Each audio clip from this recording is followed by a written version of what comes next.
আসসালামু আলাইকুম এভরিওয়ান, আশা করি সবাই ভালো আছেন। কিন্তু এদিকে আমাদের প্রবাসী ভাইয়েরা কিন্তু ভালো নেই।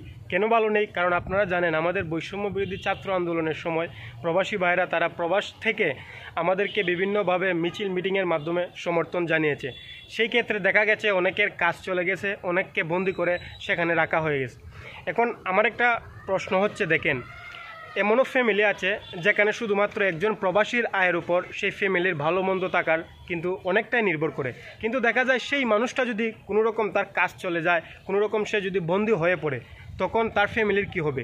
আর এদিকে আপনারা সবাই জানেন যখন আমাদের পুরোপুরি নেটওয়ার্ক যখন বন্ধ ছিল, একমাত্র প্রবাসীরাই কিন্তু তাদের নেটওয়ার্ক যেহেতু চালু ছিল, সেই ক্ষেত্রে তারা প্রচারণা এবং আমাদের দেশে বর্তমানে কি হচ্ছে সেগুলো বিশ্বের মানুষদের কাছে তুলে ধরেছিল।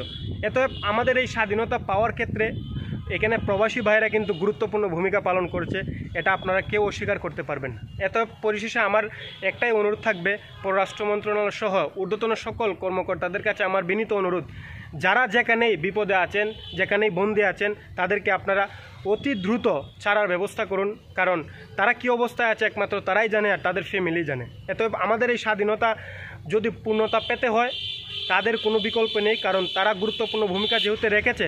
আমাদের অনুরোধ থাকবে তাদেরকে সাথে নিয়ে আমাদের এই স্বাধীন বাংলাদেশকে আরও সুন্দরভাবে যেভাবে গড়তে হয় সেই দিকে লক্ষ্য রাখা। এতএব সকলের কাছে অনুরোধ থাকবে, আপনারা অতি দ্রুত এই বিষয়টি যেভাবে সুন্দর হয় সেভাবেই সমাধান করার চেষ্টা করুন।